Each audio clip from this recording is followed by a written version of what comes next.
Nesta noite, eu gostaria de convidá-los a uma leitura da Palavra de Deus, que está no livro de João, no capítulo 21. Mas devido ao nosso tempo, nós não vamos fazer a leitura, mas eu te peço que você mantenha a sua Bíblia aberta, e à medida que nós formos anunciando e pregando, e daqui da frente, você pode ir acompanhando, porque tudo que vamos falar aqui está baseado na palavra de Deus e no texto. É João capítulo 21, a partir do versículo 15. Mantenha a sua Bíblia aberta, o seu iPhone, se você usa, aberto na Bíblia.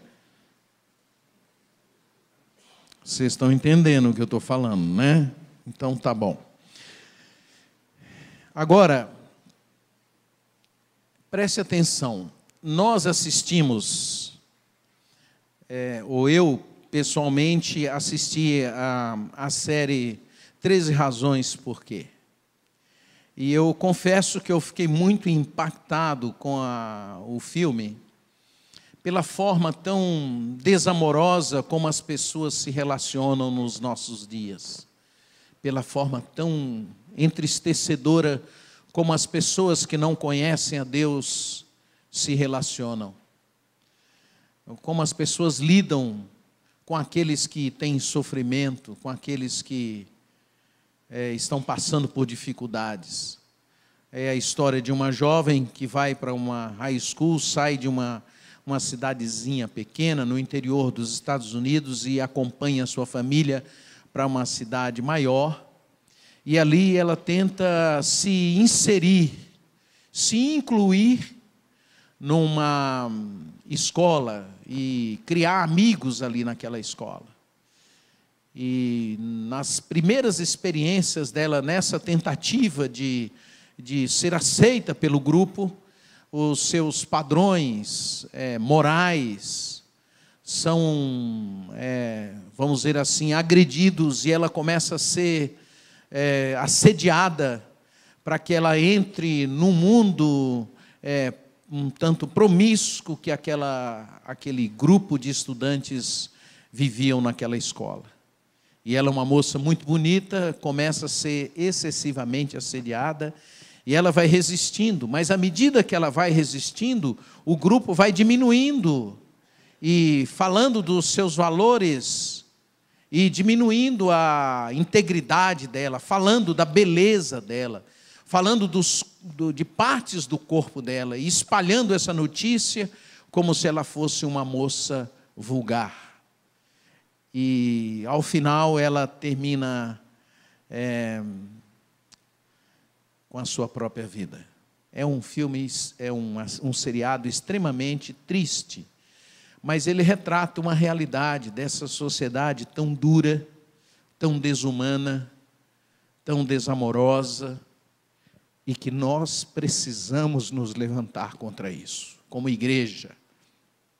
Infelizmente, a própria igreja, ela, por essa visão um tanto empresarial, talvez, que muitas igrejas tenham, por essa distorção do evangelho que tem sido pregada em muitas comunidades, por essa proposta consumista da religião, de que Jesus veio aqui para nos dar coisas, e que Ele veio aqui para nos fazer pessoas ricas, pessoas prósperas, o nosso olhar para o outro tem sido distorcido.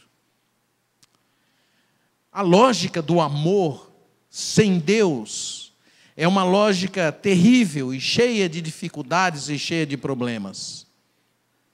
Nós vamos aprendendo ao longo da nossa vida, quando não temos Deus, a amar os notáveis, a querer bem aos poderosos, a admirar e amar aqueles que são mais bonitos, aqueles que têm um melhor desempenho profissional, aqueles que têm qualidades, aqueles que são prósperos, aqueles que têm alguma beleza física,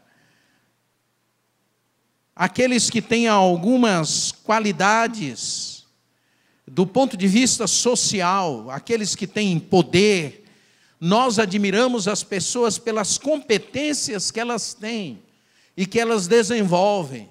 E nós amamos essas pessoas. Isso é real no dia a dia da nossa vida. Na nossa família, nós temos uma tendência de amar aquele filho que é mais competente do ponto de vista humano e do ponto de vista social. Nós temos essa tendência de fazer isso no nosso convívio, no nosso dia a dia. E aqueles que são mais empobrecidos, aqueles que são mais tímidos, aqueles que não encontram esse apoio social e que não encontram esse reconhecimento, de um modo geral, eles vão sendo deixados de lado. Eu já sou um senhor, como vocês podem perceber, né? E então eu já estou descobrindo algumas coisas. Uma das coisas que eu descobri é que todos nós, à medida que vamos envelhecendo, se nós não conhecemos a Deus, a gente começa a ser tomado de um certo medo de envelhecer, uma paiura, um medo terrível de ficar com uma determinada idade. E esse medo tem a ver com essa não possibilidade de não ser mais amado. É por isso que muitos, quando percebem que as suas competências, as suas habilidades estão sendo tiradas da sua vida, eles se apavoram. Alguns entram em grandes crises, alguns ficam adoecidos, alguns vão se deprimindo, porque eles viveram uma vida inteira percebendo que eles só eram valorizados se eles fossem capazes. E agora chega a velhice, chega a idade, e eles começam então a ter medo, porque as competências e as habilidades e os poderes que eles tinham em algum momento estão desaparecendo da vida deles. Eles começam a ficar com medo de não serem mais amados, reconhecidos. Isso é fácil de perceber. Basta você dar a sua primeira barbeiragem, que você já começa a pensar, acho que eu estou perdendo a habilidade de dirigir. Basta você esquecer alguma coisa e demorar um pouco para lembrar, você já começa a falar, meu Deus do céu, será que eu estou ficando velho? Não é possível, eu estou ficando incompetente. Se vier uma incontinência urinária, então, você entra numa crise. É esse medo da gente não ser mais reconhecido, ser aceito, que começa a tomar conta da nossa vida. Mas graças a Deus, Jesus Cristo veio a esse mundo para inverter esta lógica do desamor, para inverter isso. Jesus, ele relativiza essa forma de amar humana e ele traz um amor que procede de Deus. Para Jesus, só existe um jeito de viver, é amar a Deus e amar ao próximo. É por isso que para Jesus essas competências humanas, para ele isso não são nada.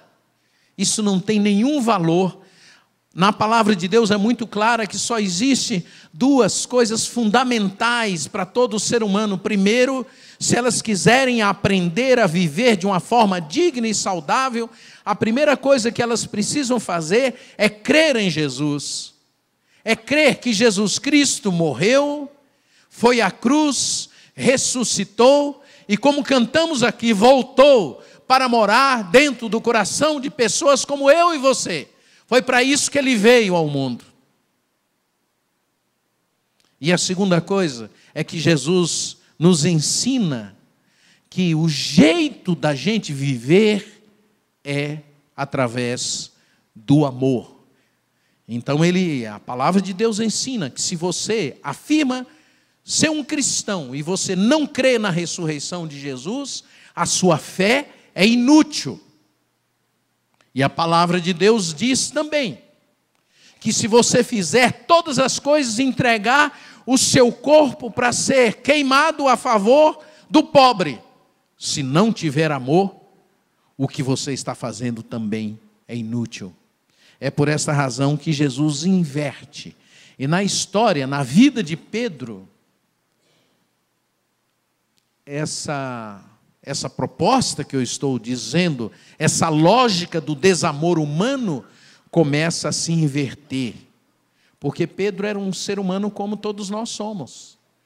E ele não tinha compreensão do que era esse amor.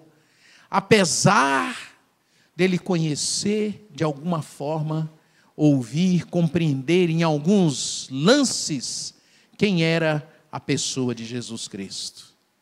Mas ele não sabia, ele não cresceu de um momento para o outro na compreensão do que é amar. Todos conhecem a história de Pedro.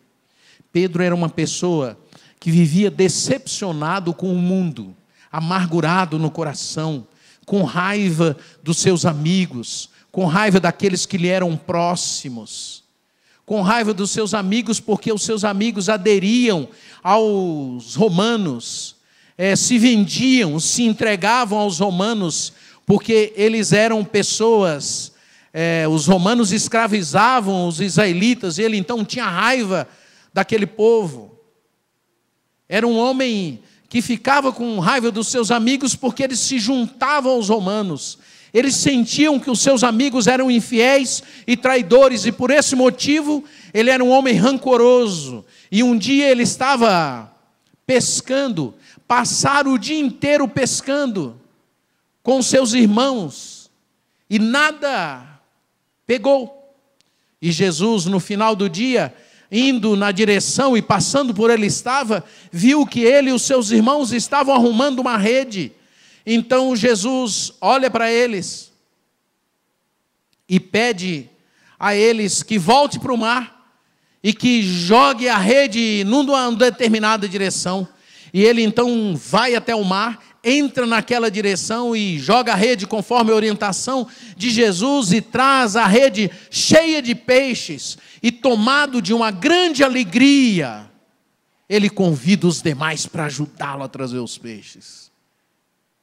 E Pedro então tem aquele encontro com Jesus, e Jesus então diz assim para ele: Pedro, a partir de agora, você não mais será pescador de peixes, mas agora você vai ser pescador de homens. E Pedro diz assim: eu não sou digno, porque tu és o Cristo, o Filho do Deus vivo. Na vida de Pedro, ele sempre foi vivendo momentos assim, de reconhecendo quem era Jesus. Ele vive esses momentos em outras situações. Nesse texto que nós lemos, nós encontramos nos versículos primeiros do capítulo 21, o momento da traição de Pedro, quando Pedro nega Jesus.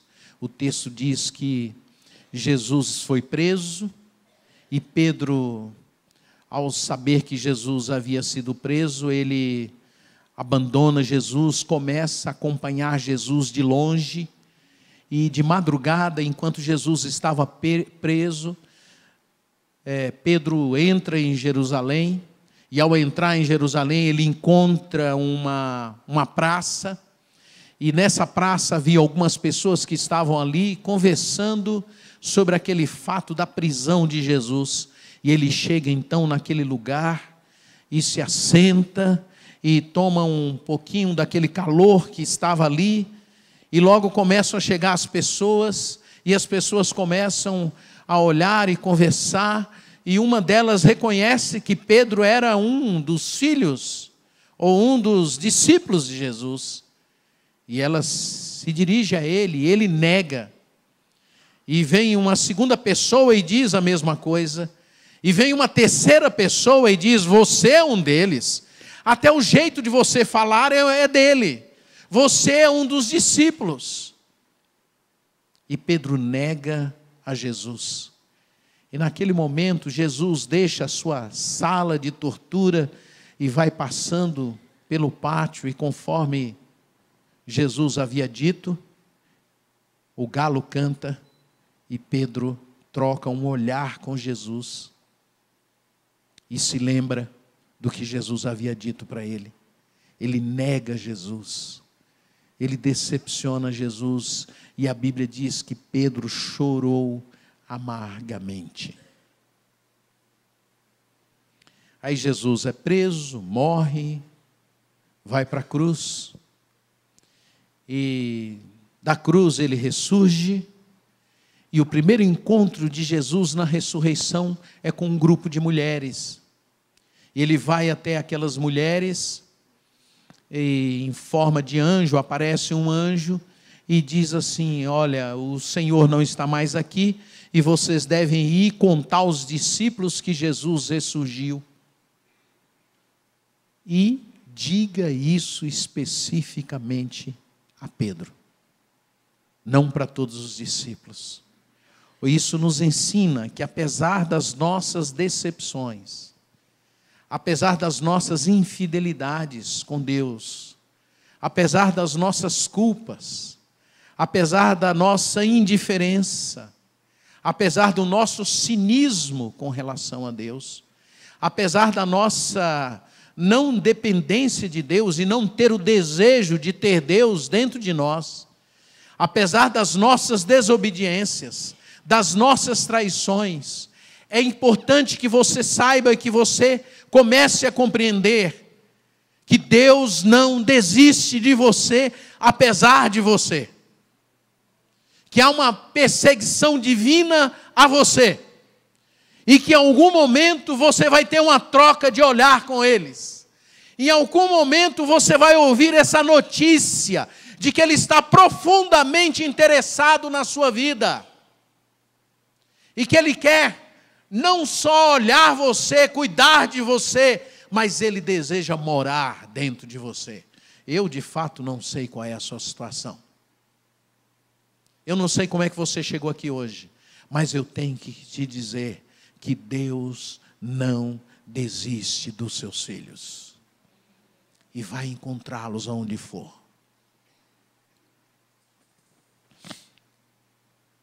Isso porque a gente não conhece Deus de um momento para o outro. A gente conhece Deus na nossa caminhada, no nosso viver. A gente vai aprendendo, compreendendo quem é Deus. Quando jovem, as pessoas diziam para mim que eu poderia conhecer Deus indo para o seminário. Mas nós, de fato, conhecemos a Deus nessa tensão que Pedro foi conhecendo. Por muitas vezes, Pedro decepcionava Deus. Ainda assim, Deus ia ao encontro dele. Por muitos momentos, Pedro desapontava Deus, desapontava Jesus. Ainda assim, Jesus ia ao encontro dele. Isso nos ensina que Deus se faz conhecido entre as nossas lágrimas e os nossos momentos de alegria, que são nesses intervalos, nesses momentos difíceis da vida, entre os acertos e as derrotas, entre as pescas maravilhosas e as noites tenebrosas em que não se pesca nada, que são nesses momentos de tensão, nesses dias tensos da vida, do nosso viver diário, que Deus se aproxima de nós, que Deus vem ao nosso encontro, que Deus vem para entrar na nossa vida, entre as dores e os alívios, entre as doenças e as curas, entre as decepções, derrotas, frustrações, infidelidades e vitórias. Deus se mostra nessa hora na nossa vida. Infelizmente, a maioria das pessoas só conhece a Deus quando Deus vem com o seu poder e a sua mão poderosa e dá um tapão no peito de cada um de nós. Aí então nós abrimos os olhos.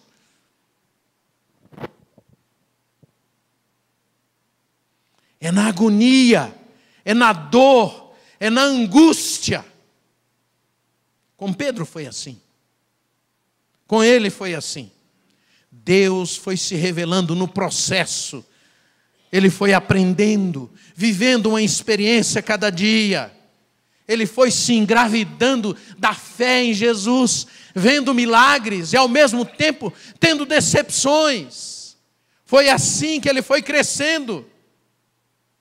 E foi assim que ele foi se conhecendo, percebendo quantas vezes ele decepcionava Jesus, quantas vezes ele provocava situações lastimáveis na sua reação com o próprio Deus. Uma hora ele crê que Jesus é o Filho de Deus, outra hora ele o trai, ele o abandona, ele deixa de lado. Uma hora ele promete que vai fazer muitas coisas maravilhosas para defender Jesus. Em outro momento, ele segue Jesus de longe para não ser pego. É assim. Nas angústias, nas fraquezas, nas derrotas, nas decepções, nas privações, nas conquistas, nas perdas, nos lutos, nos derrubamentos, nas quedas, nas perdas financeiras, nos reerguimentos, quando a gente vê a graça e a misericórdia de Deus nos levantando de novo, nós vamos vivendo, percebendo quem nós somos e percebendo quem é Deus. Como é que você está? Você tem controle sobre todas as coisas? Quais são os desesperos que te alcançam? São nesses momentos que nós começamos a enxergar quem é Deus. Aí nós começamos a adquirir um conhecimento maior de quem nós somos e de quem é Deus. Vamos ganhando uma sabedoria, encontramos uma resposta que humanamente seria impossível. E é assim que nós vamos reconhecendo quem é Deus. No texto que nós lemos há uma pergunta que nos salva, que nos cura. É uma pergunta maravilhosa, porque nós vamos vivendo, ouvindo coisas de Deus, e frequentamos a igreja, e temos uma religião, e vamos achando que está tudo bem. E é por isso que Jesus vem até Pedro e pergunta para ele 3 vezes: Pedro, tu me amas? E essa pergunta ela é feita a mim todos os dias, em todo instante. Naamã, tu me amas? Então, quando sou perguntado assim, eu olho para a minha própria vida e percebo quantos abandonos, quantas vezes eu não me importo, quantas vezes eu vou ficando meio cínico, quantas vezes eu vou ficando indiferente, quantas vezes eu vou ficando distante de Deus. Naamã, você me ama. Naamã, você me amará depois que você já não tiver o reconhecimento das pessoas. Naamã, você continuará me amando depois que você não tiver mais ninguém para me ouvir. Você me ama? Pergunta Jesus a você quando você estiver numa crise, quando você estiver numa baixa, quando você tiver uma dificuldade na sua família, no seu casamento, com os seus filhos. O que Jesus está perguntando é isto: você quer que eu cresça dentro de você para você aprender a enfrentar a vida? Você quer que eu entre na sua vida para você enfrentar as perdas, as lutas, a solidão, a escassez, as decepções, os desapontamentos comigo? Você quer? Ou você quer continuar nesse verniz, nessa brincadeirinha com Deus? Você quer de fato aprender o que é amar? Você quer ter consciência do que é isso? Você quer entender o que é amar por fé? Você quer entender o que é amar por decisão? Você quer compreender o que é amar porque de fato você ama a Deus? Você quer obedecer e ter a sua razão submetida à pessoa de Jesus? O que você quer? Você me ama? A maioria das pessoas não sabem definir se elas amam a Deus ou não. Elas têm um raciocínio assim: se eu estou bem, está tudo dando na minha vida, dando certo, e eu vou na igreja, então eu amo a Deus. A palavra de Deus diz que você pode fazer tudo, tudo, absolutamente tudo, cuidar bem da sua família, fazer essas coisas comportamentais, fazer todos esses trabalhos que se faz na igreja, dar dízimo, dar oferta, você pode fazer tudo. Você pode falar todas as línguas dos homens e dos anjos. Você pode ter todos os dons e as habilidades humanas e não humanas.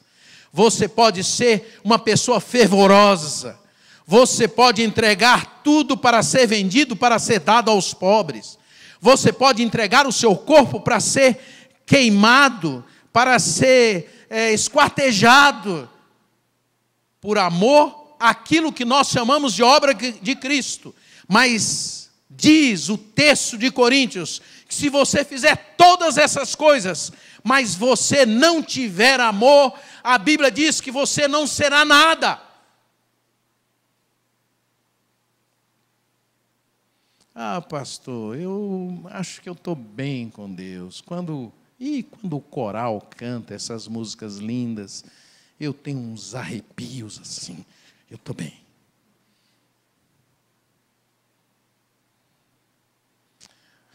Gente, existem muitas pessoas que fazem as mesmas coisas que nós fazemos nas igrejas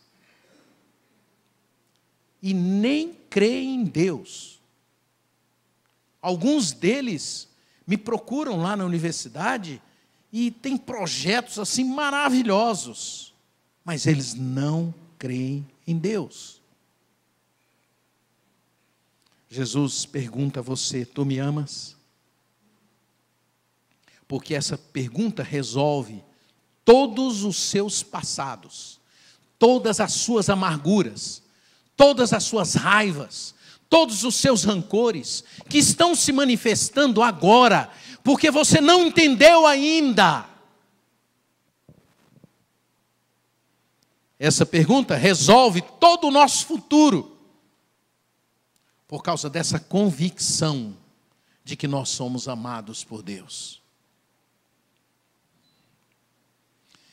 Eu quero encerrar dizendo que Jesus, ao fazer essa pergunta e repetir 3 vezes, ele estava tentando ensinar a Pedro o que era amar a Deus.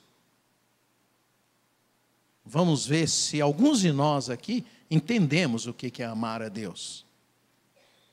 A pergunta de Jesus é assim: Pedro, tu me amas? E Pedro responde: ah, Senhor, o Senhor sabe que eu te amo. Senhor, parece que o Senhor não está lembrado que eu te amo muito.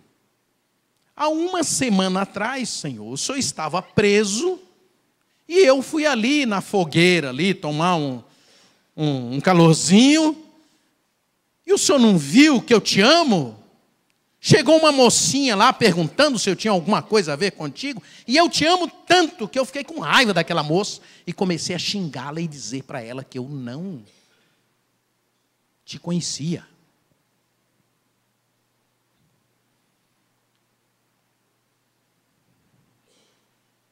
Pedro, tu me amas?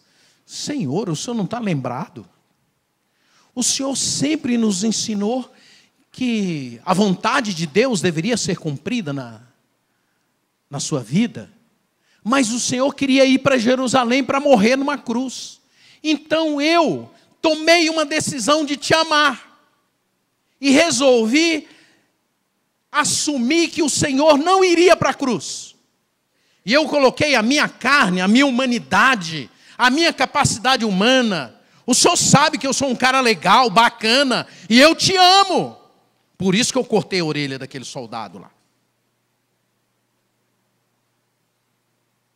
O teu negócio é pregar, Jesus. O meu é te defender. Pedro, tu me amas? Aí Jesus responde assim para ele, nas 3 vezes. Pedro, tu me amas? Cuida das minhas ovelhas. Pedro, tu me amas? Cuida dos meus cordeirinhos. Pedro, tu me amas? Cuida das minhas ovelhas. O que Jesus estava dizendo aqui é uma parábola, uma maneira de responder a Pedro e dizer, Pedro, você me ama, então você precisa me amar no outro. Quem me ama, expressa esse amor, demonstra esse amor na outra pessoa, no cordeirinho, no frágil, no que não é reconhecido, no que não é medido pela competência, no que não é poderoso, no que não é visto, naquele que não é percebido, aquele que ninguém quer amar. Pedro, tu me amas? Então expressa esse amor para essa pessoa, que ninguém quer amar, que ninguém quer abraçar, que ninguém quer cuidar, que ninguém quer ver, que ninguém quer atender. Pedro, tu me amas? Então ame aqueles que são incapazes, que são frágeis.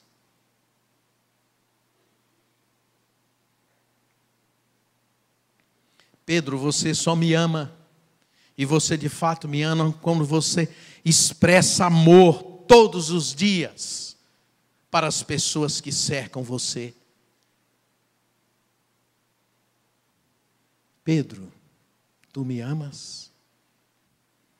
Pedro, você só me ama se você me amar no próximo, porque só é possível amar a Deus que a gente não vê, se a gente amar aquele que a gente vê todo dia.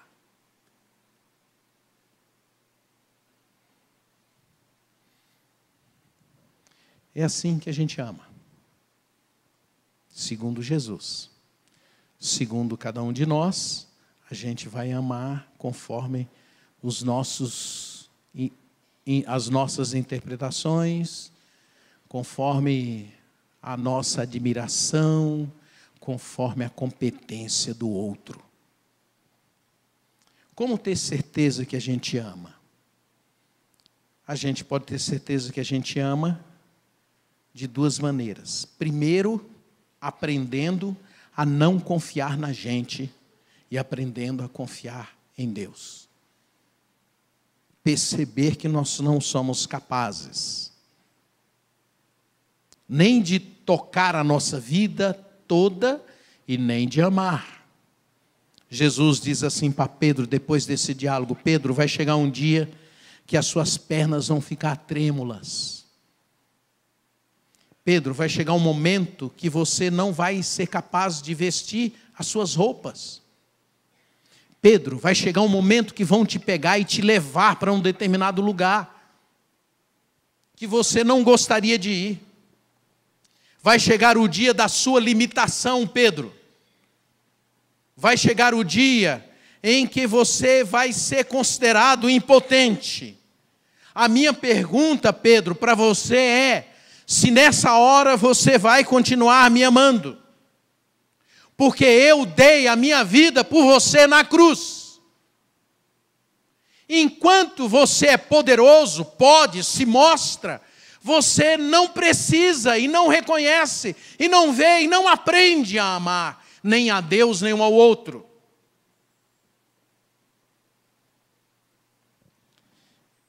E a gente tem certeza que a gente ama a Deus quando a gente não se compara às pessoas.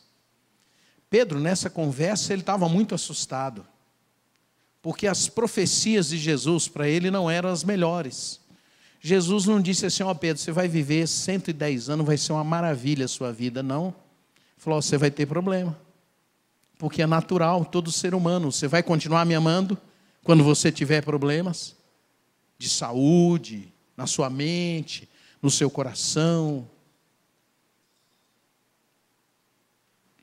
Então Pedro estava caminhando com Jesus e ele começou a ouvir um barulho atrás dele. alguém andando pelos pedregulhos da praia, onde eles estavam indo. E vocês sabem, quando a gente anda num lugar meio silencioso, especialmente quando tem pedras, a gente vai ouvindo. E Pedro, inquieto com aquela profecia de Jesus para ele, dá uma olhadinha para trás, e eis que vem vindo João, que é o escritor desse texto aqui. Aí Jesus se lembrou, ou melhor, Pedro se lembrou que João era o discípulo amado. Que João era um tipo assim, meio, a gente diria hoje assim, meio folgado. Porque parecia que ele não fazia nada. Mas ele era o mais amigo de Jesus. Então, nos momentos difíceis, era João que ficava perto de Jesus. E Pedro olhou assim e lembrou que aquele cara era folgado. E se comparou com ele. E disse assim: Jesus, o senhor fez uma profecia para mim que do jeito que o senhor falou aí, eu estou ralado. Vou ficar com as mãos trêmulas, não vou ter jeito de me vestir, o povo vai me pegar, vai me pôr num lugar que eu não gostaria de ir. Não tinha asilo naquela época, tá, gente? E esse que está vindo aí? O que o senhor vai fazer com ele? Qual que é a profecia para ele? Aí, Jesus disse assim para ele: quanto a ele, que te importa? Que te interessa isso? Sabe por que isso foi respondido para ele? Porque a experiência de Deus com cada ser humano é absolutamente singular. O jeito que Deus tem de tratar a João é um jeito, e o jeito que Deus tem de tratar Pedro é outro jeito. Vocês me entendem, gente? O jeito que Deus tem de tratar você é absolutamente singular. Pessoal. A experiência de Deus é com você, pessoalmente. A sua caminhada na vida, ela é singular, ela é única. E você só terá salvação, e você só vai se tornar uma pessoa que de fato ama a Deus e ama ao próximo, quando você entender isso. Os seus caminhos são muito diferentes de qualquer outra pessoa. Deus fala com você de uma forma absolutamente diferente de como Ele fala comigo. Enquanto eu estou anunciando aqui, Deus está falando com cada um de uma maneira absolutamente diferente. Deus constrói a vida dele na sua vida. A história dele é em você.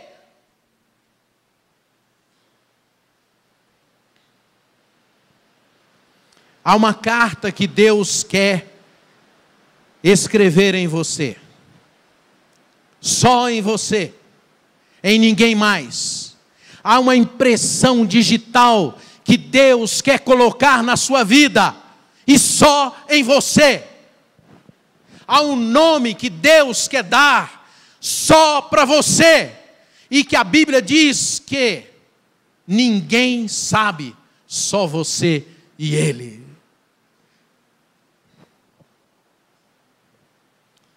Só com você houve essa forma de nascimento. Só com você houve essa forma de crescimento. Só com você houve a puberdade do jeito que foi com você. Só você tem os conflitos de adolescência. Só você tem os desesperos que você tem. Só você tem as buscas que você tem. É você e Ele, não se repete com ninguém. Só você tem as feridas e as curas que você tem. Só você tem os vergões nas suas costas e tem os bálsamos de Deus para a sua vida. Tudo é singular, é você e Deus. É o caminho de Deus na sua vida para te ensinar a amá-lo e amar a Deus. Era isto. Que o Senhor nos abençoe e que Ele nos ensine a amar ao próximo e que Ele nos ensine a amá-lo. Amém.